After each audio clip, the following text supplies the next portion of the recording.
Let me channel my inner Forrest Gump and say, Alabama?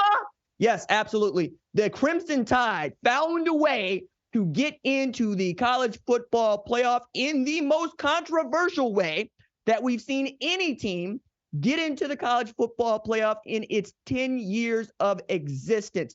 That is how meaningful it was to the committee that Alabama dispatched Georgia. Not just the Georgia team that had won the last two national championships, but a Georgia team that had won 29 in a row in a thriller of a game. It was outstanding. I really enjoyed watching Jalen Milroe and Isaiah Bond find a way to get past this Georgia team. But the way in which Alabama got into the playoff at the number 4 spot, we will never forget, particularly in Tallahassee, Florida. But I'm looking at this Bama team, and the argument would be, we know that we took a loss to Texas. We are not the same team that lost to Texas by 10 at home. We've gotten so much better since then. We went through changing out the quarterback. We had 2 other guys go for the job. We benched the starter. We brought the starter back. And then right around the Ole Miss game or Mississippi State game, we got to see what Jalen Milroe was actually capable of in Tommy Rees's first year, I might add, as offensive coordinator at Alabama. I also think it's kind of funny that Tommy Rees has gotten much closer to winning a national championship in the SEC than his former head coach and, well, former boss, that is one Brian Kelly at LSU, who went down to LSU for expressly that reason. He wanted to win a national championship. But is Alabama one of the 4 best teams in college football? I think that's true. I think that you can't argue with that statement. However, we tend to look at this sport and go, did you win every game you played? Did you play a schedule that was tough? And did you win a conference championship? Now, Alabama played a very tough schedule, and their ranked opponents are really good, notably Georgia, right? This LSU team that was actually pretty damn good. This Ole Miss team that was also really damn good. You go up and down their schedule, and you can see it. And then Texas does them a solid because Texas comes back from its loss against Oklahoma to run the table, to win its first Big 12 championship since 2009.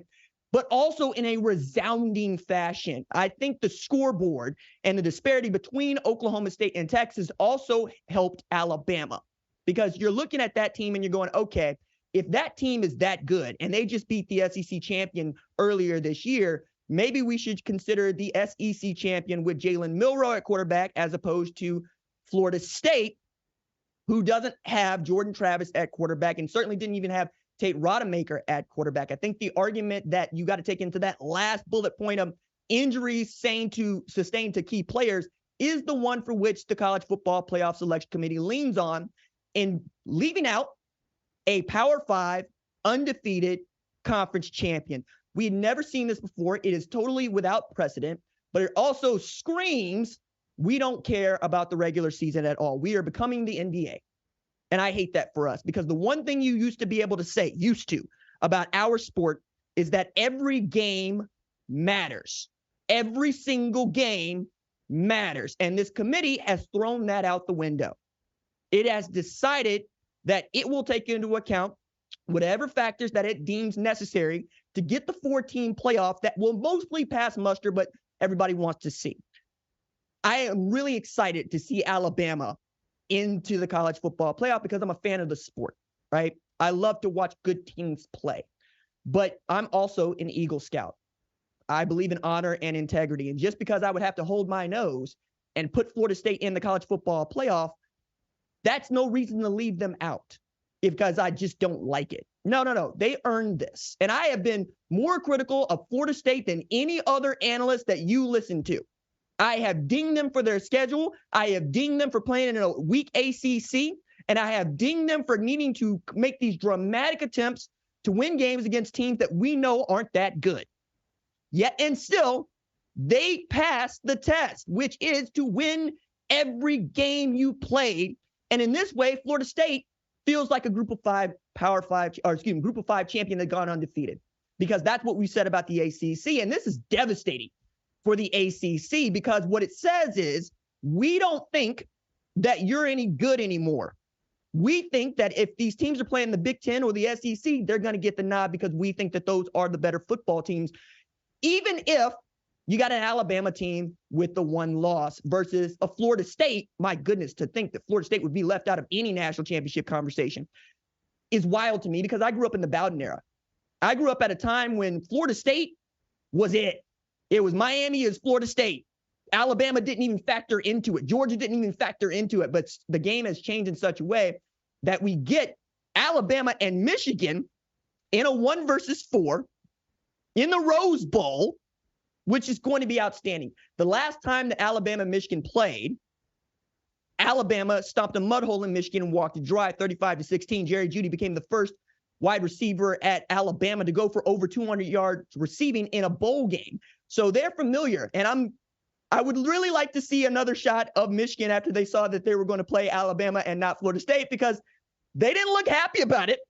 They looked like they were going to get, this year's bye, which is always the team in the 4 spot playing the 1 spot. But this year, this could be the best college football playoff that we get to see. So as a fan, yeah, I'm overjoyed because both of these games are going to be outstanding. All right. We're not talking about Washington, Texas yet, but you can already see Sark, right? The Sark Bowl, where he was once the head coach at Washington, now being the head coach at Texas. And Washington's absolutely got an argument to being one of the best teams in the country. But the last thought that I have on Alabama getting into this thing ahead of Florida State before I just pour one out to Florida State is it really does matter what you have done in the last 3 weeks. Right? But it matters most, what did you do against the best competition available to anybody on that weekend? Because this is also an Alabama team that needed a grave digger play on 4th and 31 to beat 6-6 Auburn by 3 points. It's also an Alabama team that went and beat Georgia, but a Georgia team that needed to take the lead with 3 minutes left in the game against the same Auburn team that Alabama barely beat, which would lead you to believe that Auburn is good. I submit to you, no, they are not. No, they are not. They're bowl eligible at 6-6, but they are not good. Do you know how I know they're not good? Because New Mexico State went into Auburn, Alabama at Jordan-Hare and stomped a mud hole in War Damn Eagle 31-10. That's a 3-touchdown deficit that New Mexico State put on Auburn, the same Auburn that pushed Georgia and pushed Alabama. There's no reason why you should think that Alabama was one of the 4 best teams given all of that. But it's about what did they do against Georgia and what do we think about Georgia? It sucks because Liberty might look at this and be like, yo, if you're going to put Alabama in there, why not put us in there? We're 13-0 and we beat New Mexico State, the same New Mexico State that beat Auburn, the same Auburn that damn near had Alabama bounced out, that damn near had Georgia bounced out before we even got to the conference championship week. So no matter how you split this, everybody's got an argument outside of Georgia. Georgia, your season ended on Saturday, okay? Have fun in your New Year's Six Bowl. And this time, don't do no stuff like showing up saying we didn't want to play in the Sugar Bowl against a Texas team that beat us, all right? We're not going to hold that because now you get to see how this actually works for everybody else. If you lose, you usually don't get into this damn thing unless you beat a team that we all think is really good. This time, you're that team that Alabama beat that we all thought was good, okay? It's also the first time in college football playoff history that the team ranked number 1 going into the final week before Selection Sunday is bounced out of the college football playoff altogether. I never thought we would see anything like that either. That is also unprecedented, which is another reason why I think Kirby Smart was clinging to this idea that he had one of the 4 best teams in the country. Look, dog, don't gaslight me. Don't do that. I saw Brock Bowers out there. He ain't healthy. I saw Ladd McConkey out there. He ain't healthy. And even if they were, I'm not sure you beat that Alabama team. And I don't know that Alabama team is any juggernaut. But all 4 of these teams in the college football playoff are capable of winning the national championship. The argument against Florida State is that it is not without Jordan Travis. And I hate that. I really do. If you are a Florida State fan, I'm being very sincere in this. This sucks because since I started doing this job some 6 years ago, there have been 2 things that I stand on.